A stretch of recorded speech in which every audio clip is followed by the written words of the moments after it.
Olá, começa agora mais um programa Destaques e a gente começa falando de sustentabilidade. Nessa quinta-feira, agora dia 28, acontece o evento de lançamento do Prêmio Lixo Zero. Sobre esse assunto eu converso com Rebeca Vermont, especialista em resíduos sólidos. Está aqui comigo no estúdio. Rebeca, muito obrigada pela sua presença. Olá, eu que agradeço imensamente esse convite. Rebeca, falando sobre esse prêmio, como é que foi pensado? Conta um pouco para a gente detalhes dessa programação. Então, esse evento de quinta-feira, agora dia 28, a partir das 18 horas no Hotel Sonata, ele vai lançar esse momento a nível nacional para que a gente engaje pessoas, movimentos, instituições a se inscreverem para concorrer, para serem reconhecidas por suas boas práticas em âmbito nacional de práticas lixo zero. Fortaleza foi convidada para ser a cidade anfitriã. Ano passado nós estivemos em Cuiabá, Florianópolis, Rio de Janeiro, as edições já passaram por algumas grandes cidades. E Fortaleza se destaca esse ano recebendo esse prêmio para reconhecer os 25 melhores do Brasil. Na quinta-feira, a gente pretende lançar esse momento, os links de inscrição, falar um pouco sobre regulamento, reconhecer 3 cases muito especiais que já atuam com boas práticas lixo zero dentro de Fortaleza, para causar um movimento de inspiração e revolução para esse conceito e preparar a nossa cidade para o que vai vir de melhor em dezembro. Pois é, falando um pouco de sustentabilidade, o trabalho de vocês também, conta um pouco como é que é o trabalho do Lixo Zero, como é que vocês atuam aqui na capital e também no estado do Ceará. Legal. O Instituto Lixo Zero é uma instituição da sociedade civil autônoma, Nós estamos juntos aí num movimento grande, em mais de 3 mil voluntários, mais de 90 cidades atuam com esse conceito, em todo o país. Nós fazemos parte de uma rede internacional, a Zero Waste International Alliance, que fomenta o conceito lixo zero nas cidades para que a gente traga essa pauta para debate entre todos os atores, sociedade civil, iniciativa pública e privada. E o Instituto tem a intenção de fomentar isso através de um calendário pedagógico que é proposto anualmente para que os voluntários e todos esses outros atores da iniciativa coloquem isso em prática e a gente comece a fazer grandes debates e transitar para uma consciência e uma gestão mais lixo zero dentro dos municípios. E isso é muito legal porque muda muitas realidades. A gente pode receber eventos assim como Fortaleza está sendo a cidade anfitriã, mas também causar uma grande conexão e transformação em políticas públicas, discussões, enfim, muitos conteúdos que são relevantes e a gente atua realmente dentro dessa frente de mobilização.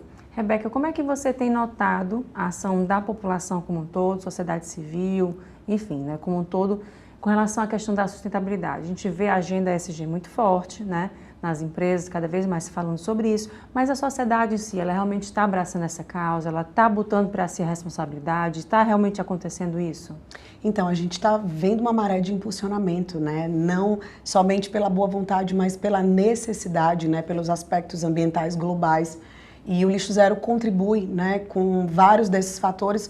Eu costumo dizer que através da gente olhar para o nosso lixo, na verdade no Lixo Zero a gente atua com não lixo, quando a gente se sensibiliza para essa pauta, a gente começa a despertar para todas as outras coisas que tangem o nosso inconsciente para que a gente possa praticar mais atos de relevância, de preservação para a nossa vida, para a nossa casa, para a escola, para as empresas. Então, o que eu percebo é que a sociedade civil, as pessoas no geral, elas estão sedentas de informação.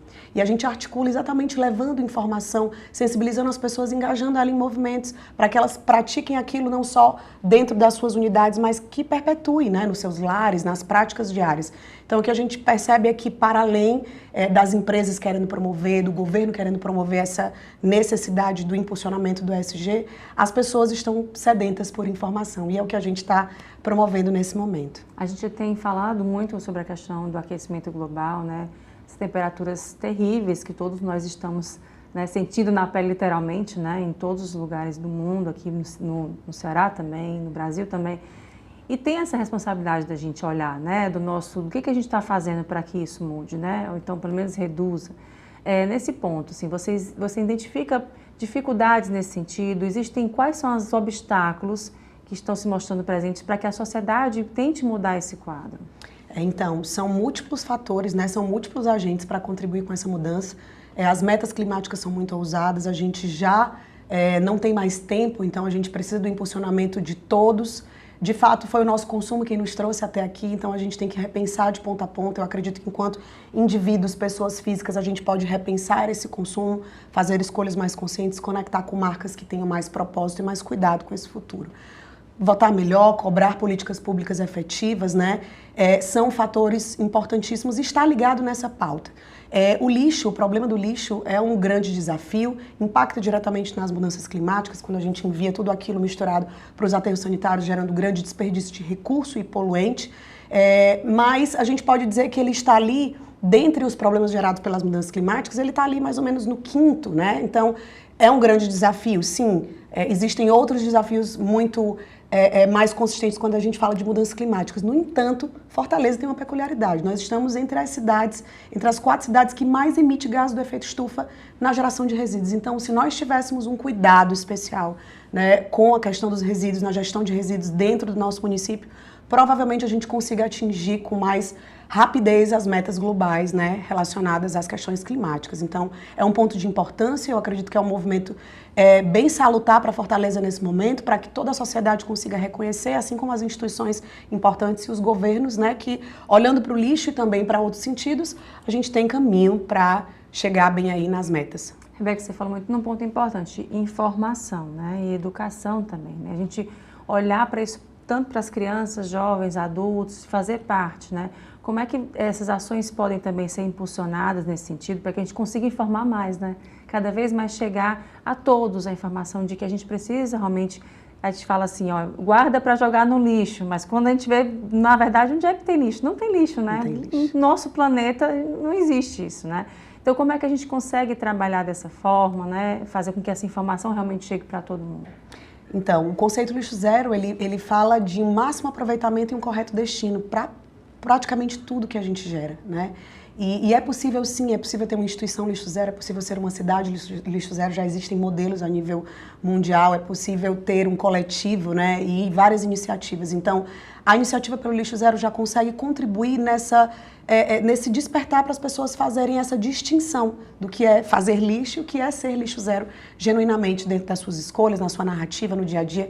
E o fomento à pauta de educação, né, educação ecológica, educação em resíduos sólidos, é urgente nas escolas, né, nos grupos, dentro das comunidades. Então, é preciso que os meios de comunicação que conseguem chegar em massa ajudem a pulverizar, a conscientizar. Dessa forma, a gente sabe que consegue chegar mais próximo das pessoas e fazer com que elas se conectem, inclusive, a iniciativas legais que existem nas cidades, como esse é o exemplo desse evento. A gente tem a intenção de abraçar e trazer voluntários que queiram, né, levar esses argumentos convincentes e transformadores para dentro dos seus lares, das suas comunidades, né, dos seus coletivos, e que a gente vá causando essa revolução através de microgrupos, né, para causar um grande impulsionamento. Então, a educação, sem dúvida, se faz urgente, necessária e massiva. Rebeca, e voltando um pouco ao prêmio, né? Quem realmente pode participar, fazer sua inscrição, quem está assistindo, se olha, será que eu posso fazer parte, né? Enquanto pessoa, enquanto empresa, enquanto MEI, enquanto, enfim, empreendedor, como é que eu posso me fazer presente nesse momento? Legal. Então, o prêmio é um momento muito especial, é um momento que a gente festeja, né, tudo que foi desenvolvido dentro desse ano e reconhece pessoas, movimentos, projetos que estão fazendo a diferença no nosso país. A gente precisa dar visibilidade para isso, né, e causar uma inspiração. O prêmio, ele pode, agora no dia 25 você vai ter a oportunidade de ver o regulamento, começar a inscrever projetos ou indicá-los. A gente tem 20 categorias, 25 categorias, em que você pode se enquadrar e se encaixar. Seja você um movimento, seja você uma empresa, seja você um meio de comunicação, seja você um político, seja você uma pessoa da sociedade civil que está fazendo a diferença dentro do seu espaço, dentro desse tema relacionado a boas práticas, né, na gestão de resíduos ou sobre o lixo zero, você pode se inscrever ou indicar pessoas e projetos. Então é muito legal que na quinta-feira as pessoas possam ir lá, entender como isso funciona, assistir os 3 cases de sucesso que a gente vai falar lá para inspirar e mostrar que é possível sim. Então a gente quer sair de lá com esse grande movimento de alegria, né, e de esperança, para que as pessoas vejam que dá para fazer mais, dá para ser reconhecido, dá para mostrar que isso faz uma grande diferença. Rebeca, para quem está assistindo e quiser saber mais informações, não só do evento, mas também como um todo, né, o trabalho de vocês, como é que faz para encontrar nas redes sociais? Então, nós temos o @lixo0fortaleza, é a forma mais fácil de se conectar com o movimento local, se você quer ser um voluntário, se você quer participar dos eventos. E o @Instituto Lixo Zero Brasil, né, que é a nossa matriz, a nossa mãe, que dá voz aí a muitos conteúdos de educação ambiental durante o ano inteiro. Ok, Rebeca, muito obrigada pela sua presença. A gente deseja sucesso ao evento. Obrigada. E até a próxima oportunidade. Muito obrigada. Obrigada. Mudando de assunto, o prefeito José Sarto entregou na última segunda-feira o 5º Prêmio AMC de Mobilidade Urbana aos alunos da Rede Municipal de Ensino. O evento premiou 27 trabalhos entre os mais de 3.800 alunos do 1º ao 9º ano inscritos. Ao todo, foram 115 escolas mobilizadas. Os agraciados com o 3º lugar receberam uma bicicleta, enquanto os segundos lugares receberam um smartphone e os grandes campeões receberam um notebook. São 27 trabalhos premiados do 1º ao 9º ano, nas categorias conto, desenho, melhor artigo de opinião, e nós vamos premiar os alunos e os professores. Em primeiro lugar, ele leva um notebook, um segundo um smartphone e o terceiro uma bicicleta. O professor que orienta esse aluno também é premiado. A importância é exatamente despertar nas crianças e no adolescente o tema é segurança viária. Então, é a partir da educação, das boas práticas no trânsito, que nós teremos bons condutores. Os conceitos de sistema seguro, de visão zero, é o 8º ano consecutivo que a Prefeitura de Fortaleza reduz morte no trânsito de Fortaleza. E aí a gente instiga as crianças e os adolescentes a produzir desenho, conto e artigos falando exatamente da segurança viária. Foram premiadas as melhores produções de desenho, conto e artigo de opinião com o tema No Trânsito, Escolha a Vida. O concurso foi desenvolvido pela Autarquia Municipal de Trânsito e Cidadania com o apoio da Secretaria Municipal de Educação e teve por objetivo envolver a comunidade escolar na temática da segurança do trânsito. Você conectar as secretarias e passar com que elas olhem diretamente o que é missão delas e enxerguem o que é missão das outras áreas é muito importante, porque hoje nós estamos num mundo globalizado onde você precisa compreender o conjunto, né? E essa intersetorialidade, ela aqui junta na Secretaria de Educação com a Autarquia Municipal de Trânsito, ela pega uma categoria de uma rede nossa, que é mais de 240 mil alunos, e estabelece uma política de pedagogia no trânsito desde a primeira infância, garotada já participar, não só ganhar o prêmio é muito legal porque aqui a gente está dando computador, smartphone, bicicleta para para incentivar o modal bicicleta, mas um prêmio para toda essa cadeia de colaboradores e colaboradoras que fazem de Fortaleza ter o 8º ano consecutivo redução no número de acidentes fatais por trânsito. Perder uma pessoa da família em um acidente de trânsito por uma causa evitável, prevenível, é uma tristeza e uma dor muito grande. Qualquer vida que fosse salva já seria um ganho enorme para a Prefeitura, mas nós temos conseguido, ao longo de 8 anos, reduzir em quase 60% os óbitos que acontecem no trânsito aqui de Fortaleza.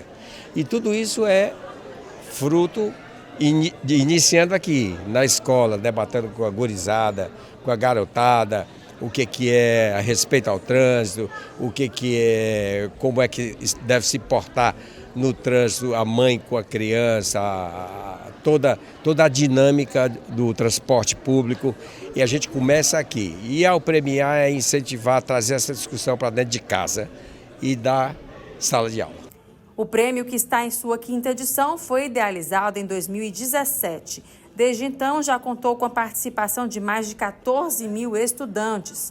Além dos alunos, os professores orientadores dos trabalhos também tiveram suas participações reconhecidas com um prêmio de maior valor, de acordo com a categoria do estudante vencedor. Essa é uma ação muito importante, intersetorial, uma parceria da MC com a SME, onde a gente visa implantar dentro da comunidade escolar, da rotina da escola, do dia a dia da educação da cidade, essa discussão sobre o trânsito e todas as nuances que ele traz.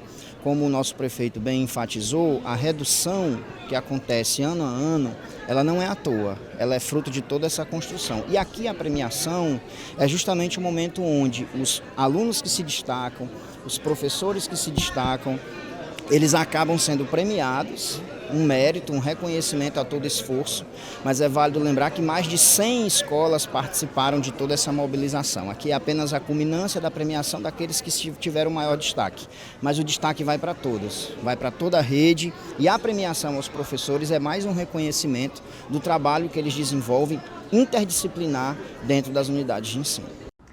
E a gente agora vai ao intervalo e volta em instantes com mais destaques, já sabem, não sai daí.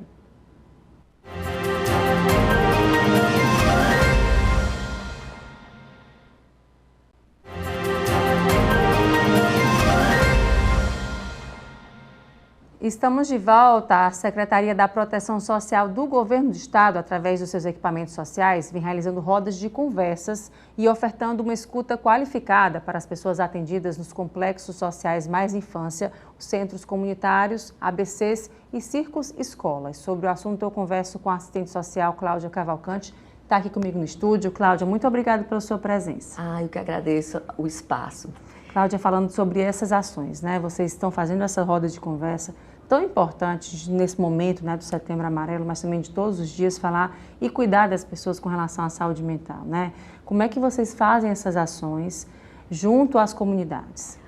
Então, Elaine, é um trabalho realmente muito importante. Essas rodas de conversas são uma das estratégias de intervenção que a gente faz dentro das nossas unidades, né? Porque a gente sabe que através da roda de conversa, as pessoas se sentem livres para falar do sentimento, né? E principalmente a gente vive hoje num mundo bastante adoecido, né? E assim, os depoimentos são muito interessantes, porque é como se naquele espaço elas tivessem a oportunidade de respirar, né? Como elas falam para mim muitas vezes e para as demais assistentes sociais, aqui é o nosso refrigério. Aqui a gente sai da rotina, aqui a gente tem a oportunidade de dizer o que está sentindo. E aí, a roda de conversa a gente sabe que ela é muito eficaz.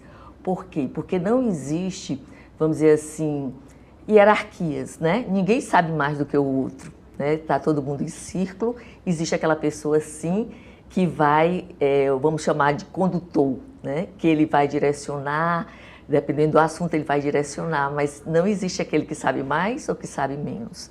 Na verdade, a conversa é em círculo, ele conduz de uma forma linear, e assim, onde todo mundo está se vendo, está se olhando, é o olho no olho. E é uma coisa muito interessante porque quando você está na roda, as pessoas tanto falam como elas escutam, né? Então, quando elas escutam também, elas estão fazendo uma reflexão diante da vivência do outro. E aí, o que a gente percebe? Muitas têm, naquele momento, a oportunidade de fazer uma reflexão e, ao mesmo tempo, ela está escutando a si própria, né? Porque muitas vezes também a gente não para isso, a história de ter um tempo para a gente. Então, a partir do momento que ela escuta os outros depoimentos, as fragilidades, as dificuldades, ela também está fazendo uma análise, né? E isso é muito rico, porque é como elas colocam, se não for aqui, onde nós vamos fazer, né? Esse momento de trazer o filho, porque o complexo, ele tem várias atividades, né? Eles foram criados, esses equipamentos, através da nossa secretária, Onélia Santana, e da Secretaria Executiva do Dr. Caio, que é a Secretaria de Infância, Família e Combate à Fome. Foi criado justamente para que essas pessoas tenham acesso, tanto a criança como o adolescente, o jovem e toda a família, né? Tenham acesso a várias atividades socioeducativas, a cursos profissionalizantes, né? É um local em que a criança faz uma aula digamos, de informática, introdução à informática, e ela pode fazer essa aula junto com a avó, por exemplo, né, de inclusão digital. Então, a criança tem acesso também a aulas de violão, balé, a questão de karatê. Então, assim, a gente tem um espaço, como o próprio nome diz, com várias atividades. E a roda de conversa, como eu falei no início, é uma das estratégias que a gente tem para conhecer melhor as famílias, para dar esse espaço. E com isso, a gente também colocá-las numa posição de protagonismo, né? A partir do momento que a gente oferece os cursos profissionalizantes, e muitas delas têm realmente o perfil, que a gente consegue identificar isso também nas rodas de conversa, o perfil de empreendedorismo, e a gente mostra os canais, através de cursos profissionalizantes, e se for o caso, depois a gente vai também dar dicas de linhas de crédito, tudo isso para que elas saiam. Hoje elas têm realmente uma situação de vulnerabilidade, elas precisam do cartão, muitas delas, a maioria recebe o Bolsa Família, tem necessidade, por exemplo, do cartão Mais Infância e do cartão Ceará Sem Fome, mas a ideia é justamente essa, empoderá-las para que elas possam gerir as próprias vidas. Cláudia, você fala muito elas, né? Assim, aí subentende-se que a maioria mesmo é formada por mulheres, né? As chefes de família, enfim. Essas mulheres, a gente vê muito na sociedade essa carga muito pesada para a mulher, né? Muitas vezes a mãe que sustenta uma casa toda, né? Que assume aqueles filhos, né? Que muitas vezes os maridos saem de casa e ela acaba sendo engolida, digamos assim, né, por uma rotina que não dá para como ela olhar para ela, né, ela respirar, como você falou, né. E aí, nesse sentido, como é que é esse atendimento para essa mulher, a partir do momento que ela está nessa situação, a gente que está com esse canal aberto aqui para mostrar para quem está assistindo, como é que é esse atendimento, como é que essa mulher chega até vocês, ou então vocês chegam até essa mulher, como é que é esse atendimento para essa pessoa? Tá. Na verdade, a gente fala elas, mas é interessante até ressaltar, Elaine, que a gente tem um grupo de mulheres, porque assim, como você muito bem colocou, a mulher é chefe de família, né? Ela que realmente acumula todas as atividades, ela que tem esse olhar de cuidado com o filho, com a família, e muitas vezes ela não tem, como você coloca, o cuidado com ela. Então, esse grupo também surgiu nessa perspectiva da gente se cuidar. Nós vamos nos cuidar, né, umas às outras. E ela pode chegar, é interessante a gente colocar isso, porque o equipamento que hoje nós temos 3 unidades, né, dentro de Fortaleza, nos bairros Cristo Redentor, João 23 e Curió. É importante que eu diga isso, é um equipamento público, né? Por que a gente está enfatizando isso? Porque algumas veem aquela estrutura, né, porque realmente é um local bem cuidado, e elas ficam perguntando, mas isso aqui é nosso, eu posso usar isso? Claro, é seu, você pode vir trazer toda a família, porque na verdade, como o próprio nome diz, Complexo Social Mais Infância. Mas quando você trata a criança, você envolve toda a família, isso é que é interessante, né? O irmão adolescente, o pai, a mãe. Nós temos também o grupo de família, onde a gente vai envolver idosos, os homens, né, de uma forma geral, criança, adolescente. Então, assim, a gente focou muito na mulher exatamente por essa carga e por a gente saber que ela é quem, vamos dizer assim, leva a família nas costas, né? E as nossas políticas estão muito voltadas para a mulher, né? Não que o homem não possa participar, muito pelo contrário, mas essa semana eu tive uma experiência interessante num grupo de mulheres em que os 4 companheiros delas foram. E aí a gente teve um momento que a gente falou, olha, vocês vão ser super bem-vindos no grupo de família também, mas esse momento vai ser um momento de fala das mulheres e tal. Aí um deles disse assim, mas que ideia genial, a gente precisa mesmo acabar com esse patriarcado, né? Então partiu deles, está partindo deles, então eles estão entendendo muito bem qual é a nossa proposta, né? E isso nos envaidece no sentido de que é necessário, e elas podem chegar tranquilamente no equipamento. Claro, todas elas têm o CAD único, né, são cadastradas. Hoje tudo realmente está centralizado no CAD único, mas elas procuram um serviço social.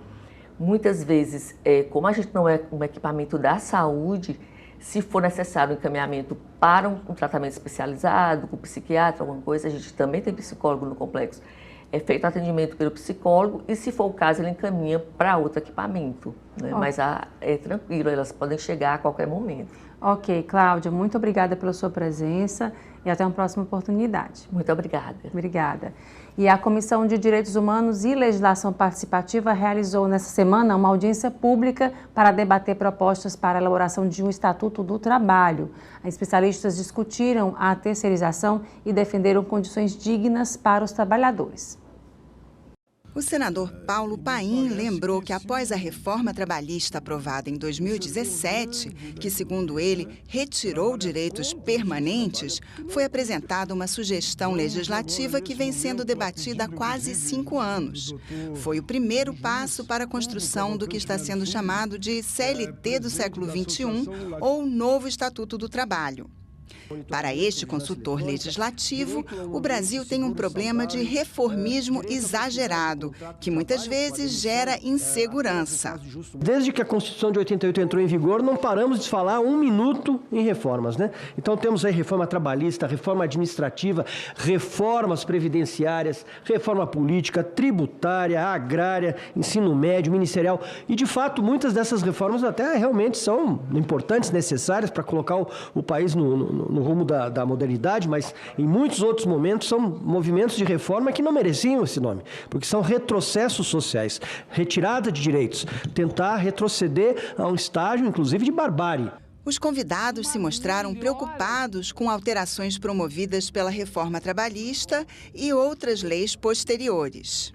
Eu chamaria atenção, nesta linha de raciocínio, para a questão da terceirização, a questão do custeio das entidades sindicais e, em terceiro lugar, a questão e o problema dos trabalhadores plataformizados. Esta pesquisadora da Unicamp alertou que, apesar de a taxa de desocupação ser pequena, na realidade, as pessoas estão se submetendo a condições indignas.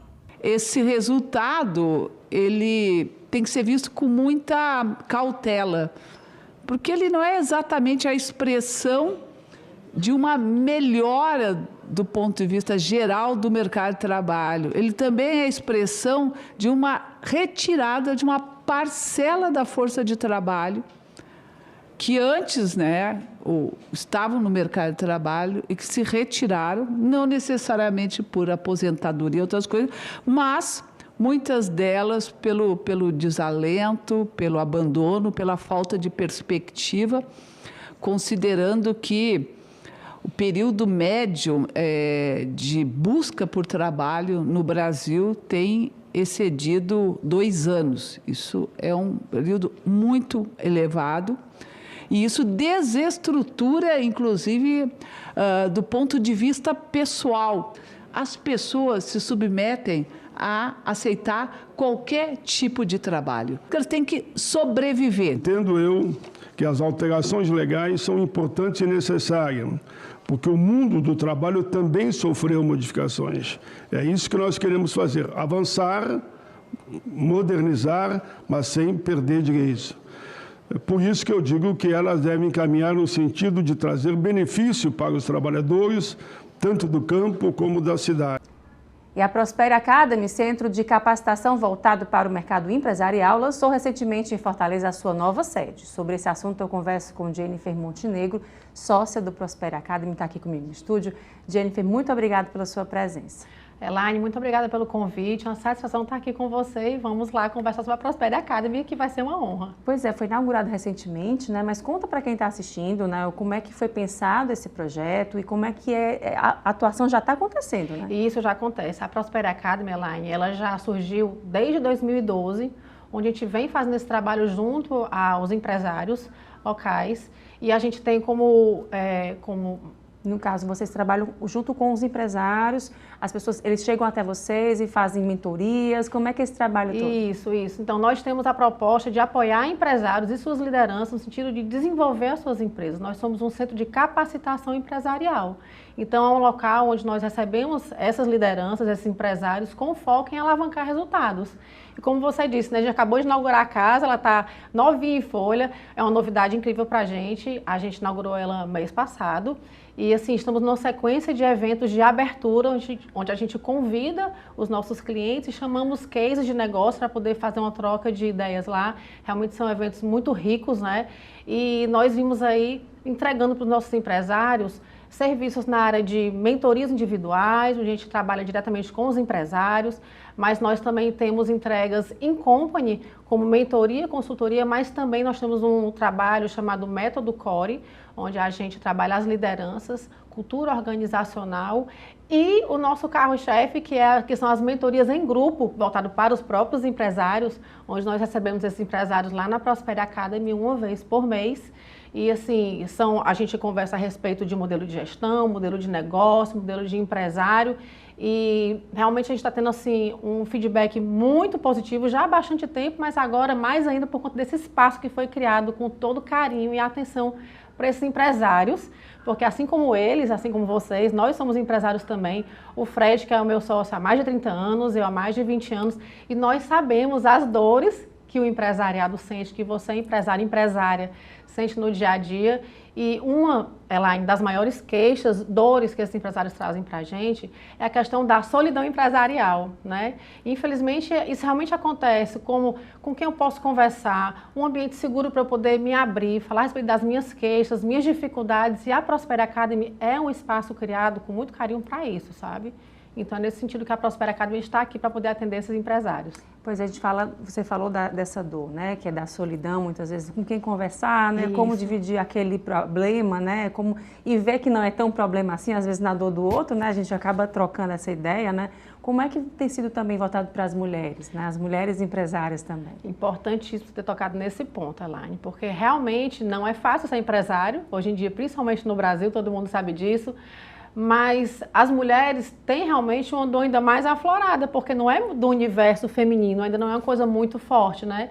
Então, eu especificamente trabalho mais focada nas mulheres. Então, isso é uma coisa que elas trazem, né? Por conta de existir aquela necessidade de comprovar todo o valor, toda a experiência, toda a capacidade que a mulher tem no meio dos negócios, né? Então, isso realmente é uma coisa que acontece muito forte no meio feminino. E a gente vem, assim, fortalecendo muito essa ideia de que mulheres empresárias, empreendedoras, venham para um ambiente empresarial, esse ambiente de troca que nós temos para oferecer, né? O seu ambiente não é só aquele ambiente cor-de-rosa, não é. Talvez as empresárias fiquem desconfortáveis de ir para um ambiente que tem muitos homens, mas não. A gente precisa trocar, a gente precisa estar junto. E aí, nesse momento, quando vocês estão recebendo, né, essas mulheres, a gente está falando de mulheres também com relação às empresas, elas se sentem mais tranquilas, digamos assim, né? Você falou, até a gente estava conversando aqui nos bastidores, existe um espaço de descompressão, né? Isso. Que é para você dar uma respirada. Isso, exato. As mulheres se sentem, inclusive, mais à vontade ainda por estarem sendo mentoradas por uma mulher que é empresária há mais de 20 anos, que é sócia do esposo, né? E que sente essas dores. E esse espaço que eu falei para você é porque realmente a gente tem um espaço todo programado no seguinte formato. Nós temos um auditório para cerca de 70 pessoas, ou no outro formato, para as entregas de mentorias em grupo, que é o método Lucrativamente, para 36 pessoas, com toda a estrutura de bancadas e tal.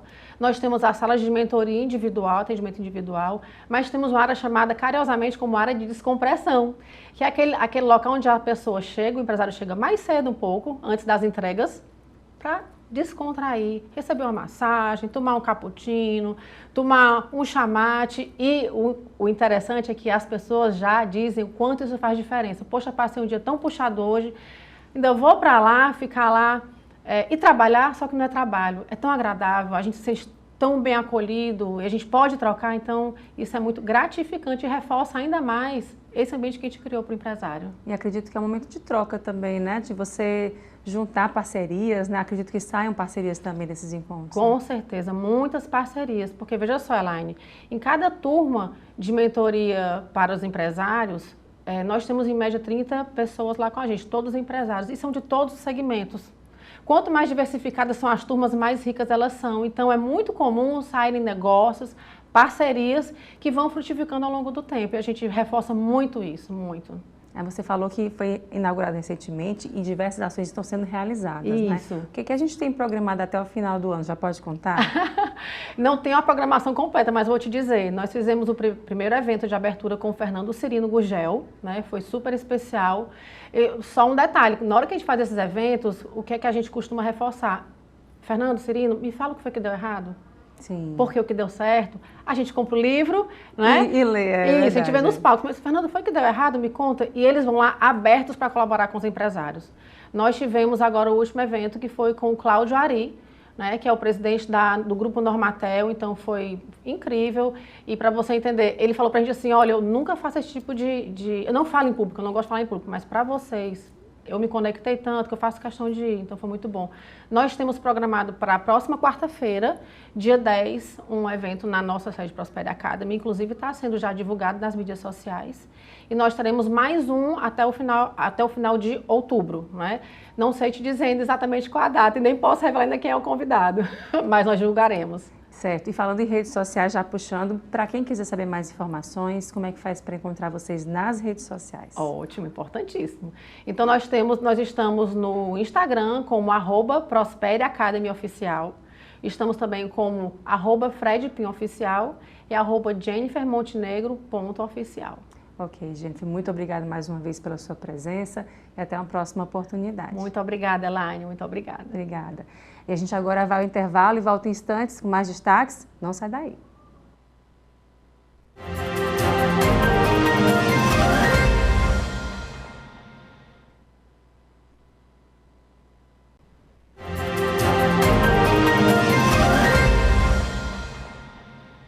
Estamos de volta. A Companhia Eletromecânica e Gerenciamento de Dados, Seneged, tem impulsionado o setor brasileiro de energias a partir do Ceará, com atuação em 12 estados. Renato Albuquerque Felipe, que é presidente da Seneged, deu mais detalhes sobre o mercado. Acompanhe. Renato, obrigada pela sua presença aqui com a gente nos destaques. Vamos falar um pouco sobre energia, né, e sobre distribuição. Como é que tem sido esse mercado atualmente? Olha, primeiro, obrigado, Elaine, pelo convite. É um prazer estar com vocês. Acompanho o trabalho do Grupo Otimista aí e parabéns pela atuação de vocês. A Seneged são 18 anos de mercado, voltado aí ao atendimento às concessionárias de energia e clientes que contratam nosso serviço. E nós estamos extremamente otimistas com o momento que o Brasil está vivendo, especialmente o estado do Ceará. E nesse caso, para o campo de atuação de vocês, né? Somente aqui no estado do Ceará, quais são os locais de atuação? A Seneged atua em 12 estados, tá?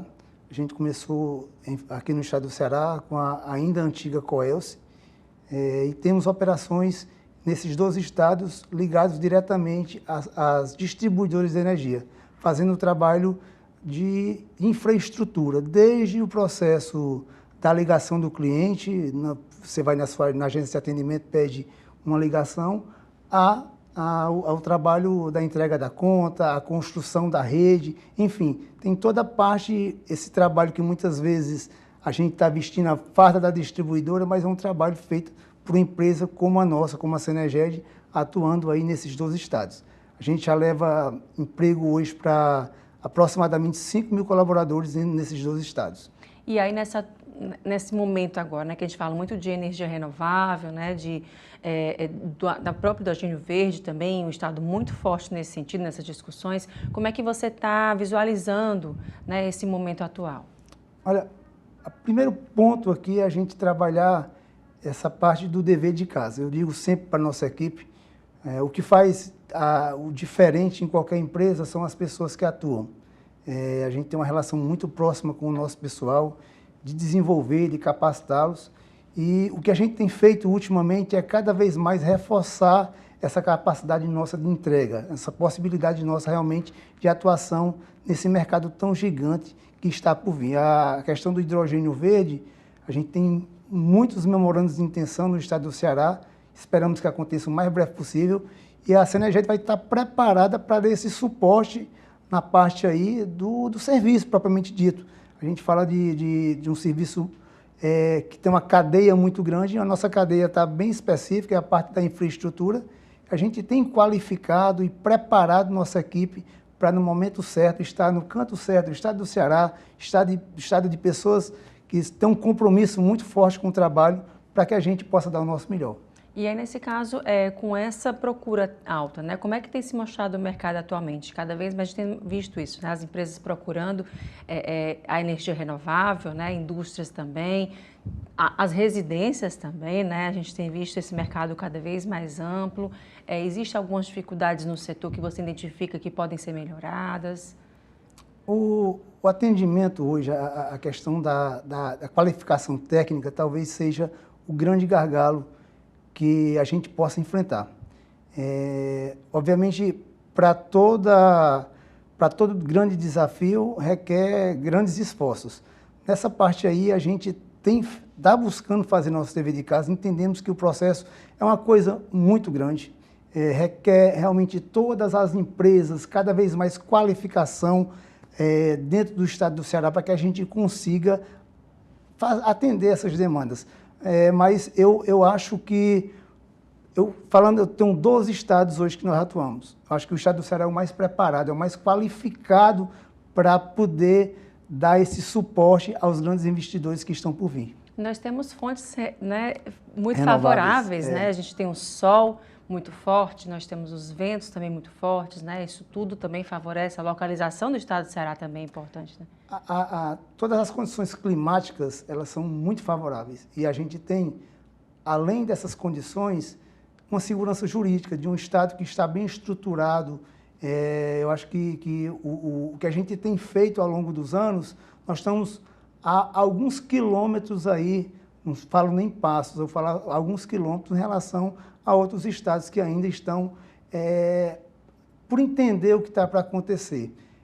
Esse dever de casa cabe a todos nós. Eu acho que a sociedade, de maneira geral, precisa encontrar a sua cadeia de valor dentro desse processo. O que é que cada um de nós podemos fazer para que esse processo, digamos, essa transição energética possa fluir da melhor maneira possível.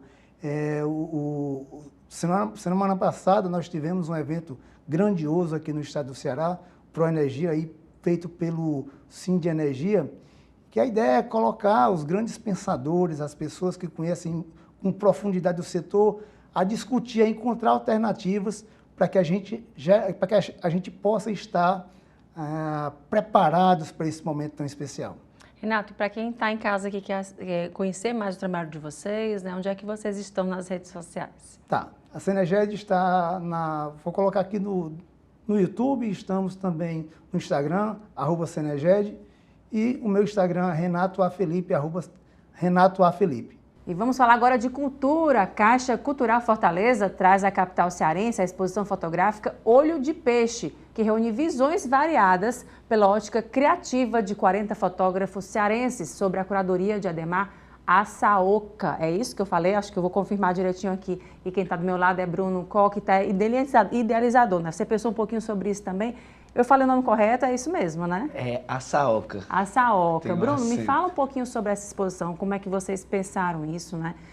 Já está em cartaz, né? Como é que foi idealizada essa exposição?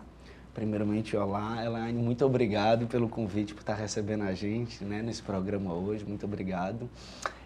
A exposição Olho de Peixe, ela foi fundada, na verdade, a exposição Olho de Peixe, ela foi criada devido à revista Olho de Peixe, né? Então, existe uma revista fotográfica cearense, que ela tem o nome de Olho de Peixe, que foi fundada pelo curador da exposição, né, que é o Ademar Assaoka, e que ela existe desde 2012, e ela nasceu de um curso de fotografia que busca ensinar aos alunos os conceitos de curadoria e edição da imagem, que hoje, com o advento da tecnologia, as pessoas confundem muito a edição da imagem com o tratamento, com aquela pós-produção, os efeitos. E não, a edição da imagem é justamente você saber selecionar quais são as melhores imagens que você quer apresentar para o público, né? Você ter aquele olhar dentro do ensaio com 100 fotografias, você escolher 2, 3, que realmente dizem aquilo que você quer falar, né? Bruno, e como é assim, foram esses alunos que participaram, reuniram, quem foi a exposição, a Caixa Cultural, né? O que vai ter por lá, o que a gente pode já antecipar para quem está assistindo se essa pessoa for lá na Caixa Cultural para se deleitar, né? Olhar aquela exposição e ver quais são essas fotografias. Pronto. Então, a exposição Olho de Peixe, ela foi feita com os resultados dos alunos, né, que participaram dessa oficina de curadoria e edição. E já passaram mais de 100 pessoas por essa oficina. Então, na exposição Olho de Peixe, a gente conseguiu reunir 40 fotógrafos, com um total de mais de 80 fotografias, com os temas mais variados, né? É uma coisa da oficina a gente deixar os fotógrafos livres para eles criarem, né, em cima do tema que eles quiserem. Então essa que é a beleza da exposição, a gente não prende, a gente deixa tudo livre para que o próprio telespectador possa criar as reflexões dele enquanto ele contempla aquela grande diversidade de olhares. E o bacana de uma exposição assim, né, Bruno, é a gente poder interpretar, né? A gente vê o olhar de outra pessoa sobre determinado assunto, né, determinada cena, momento, né, assim, a bagagem cultural que essa pessoa tem, né, o olhar que ela teve, aquele recorte que ela fez para mostrar determinado ponto, né, eternizar aquele momento, né? Então a gente conseguir interpretar tudo isso, cada um no seu momento de chegar lá e assistir, e ver e se questionar também, né? São coisas muito bacanas, você fazer parte, você presenciar, você ir à exposição, a gente sempre fortalece aqui a importância disso, que faz a gente refletir o que é mais importante, né? Exatamente. Eu acho que a visita na exposição, o que mais pode contribuir para o visitante é trazer uma grande bagagem de referências, né? De tentar enxergar o mundo de uma forma diferente. A gente tem até um exemplo lá, todas as fotografias que foram expostas lá, né?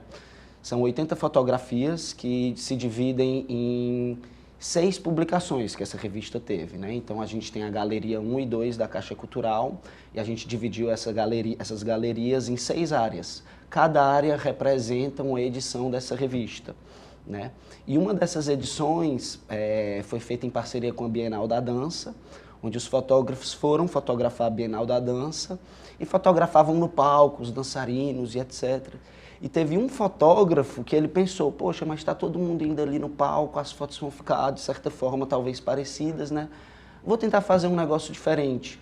E aí o que ele fez? Em vez dele fotografar na Bienal, ele convidou os dançarinos, os bailarinos, para fotografar na área de onde eles praticavam, em casa, na rua e etc. Então, o nome desse fotógrafo é Igor de Mello, eu sou um grande fã dele, retratista. Um grande amigo que a gente já trabalhou, teve felicidade de trabalhar, Igor de Mello, maravilhoso, um abraço, assim, é um profissional de mão cheia. Não, como profissional e como pessoa também. Como pessoa também. E ele conseguiu trazer esse olhar diferente dentro desse ensaio, são as fotos extremamente impactantes. A bailarina já viu as fotos dela expostas lá na Caixa Cultural e ela viu assim, o impacto que foi, né? Ela super feliz de estar se vendo ali dentro de um museu, né? Então, assim, eu acho que são essas pequenas emoções que a fotografia proporciona que trazem alegria pra gente, né? Bruno, a gente falando aqui, né, assim, mas uma exposição como essa também, ela é bacana para a família toda, né? Assim, você levar a criança, você levar o seu filho adolescente, né? Você mostrar outros olhares, né? Também até incentivar, quem sabe, né, a essa criança a olhar de forma diferente outras coisas, assim, visualmente falando, né? Você utilizar a fotografia também para contar histórias, né? Isso para as crianças também é muito importante, né? Exatamente. Inclusive ontem teve uma visita guiada lá, mais de 40 crianças, e uma coisa interessante que aconteceu. As crianças olhando as fotografias, os arte-educadores da Caixa comentaram comigo que elas ficaram sem entender, elas perguntando, mas eles estão vivos ainda? Quem são esses fotógrafos? Porque tem uma visão meio distorcida de que a arte só é valorizada depois da morte, né? Então, assim, ter esses fotógrafos que não são fotógrafos que vivem da arte, são fotógrafos que têm a arte como um complemento da sua vida, né? Como uma ferramenta de interação social, como um hobby, né? Então, ter essas pessoas ocupando um espaço que são pessoas palpáveis, pessoas comuns, né? Eu acho que é a grande beleza dessa exposição, de as pessoas verem que é possível, né? A gente pode ocupar esses espaços, as pessoas vão ali para contemplar nossas artes, né? Então essa é a grande beleza da exposição. E até a gente utiliza tanto o telefone, né, nesse momento de redes sociais, né, de utilização muito forte de conteúdos digitais, até para usar também o telefone para fazer as fotos, né, mostrar o seu olhar também, né. É tão interessante isso, você poder utilizar também a tecnologia para utilizar para isso também. A gente sabe que tem a fotografia, né, a câmera profissional, mas um olhar já inicial, né, de você já ir trabalhando isso com as crianças, com os adolescentes, né, já você é adulto também, uma vez que você tem vontade, já quis trabalhar com isso, já quis mostrar seu olhar, mas não teve como. Então, assim, uma exposição como essa, ela acaba dando esses gatilhos, né, de você começar, poxa, por que não também, né, por que não mostrar o meu olhar, né, de uma forma simples, mas também um olhar, né? Nesse caso da exposição, vocês vão estar em cartaz até quando? A gente entrou em cartaz agora no dia 22 de setembro e nós vamos ficar até o dia 19 de novembro. E aí o horário de funcionamento da Caixa Cultural para a exposição, visitação gratuita, para quem está assistindo, dá o recado para quem está assistindo. Pronto. Para quem quiser visitar a exposição Olho de Peixe, gente, ela está na Caixa Cultural Fortaleza, que fica na Avenida Pessoa Anta, 287. E ela está aberta lá durante todo o período de funcionamento deles, que é de terças a sábados, de 10 às 20 horas, e domingos e feriados, lá funciona nos feriados, de 10 às 19 horas. E a classificação é livre, vocês podem ir, levar a família, levar os amigos. Lá a gente tem a presença de audiodescrição também, como uma medida de acessibilidade. A gente tem o piso tátil e a gente também está recebendo agora algumas réplicas em peças de fotografia tátil, né? Eu comentei com você que a gente tem seis edições da revista, né? Então a gente fez questão de pegar a capa dessas 6 revistas e fazer uma réplica dela numa peça tátil, para que a pessoa possa pelo menos tatear ali a peça e entender melhor o que é a revista Olho de Peixe. Muito bacana, Bruno. Eu te agradeço mais uma vez a sua presença aqui com a gente. A gente deseja sucesso aí a vocês. E voltem mais vezes para trazer cultura, que é sempre bom. A gente aquece o coração aqui. Obrigada. Muito obrigada. Eu que agradeço por receber a gente aqui, Elaine. Obrigada. E fica aí a dica, né? Anota aí, Caixa Cultural, vale a pena. O Destaques fica por aqui. Obrigada pela sua companhia e até o próximo programa.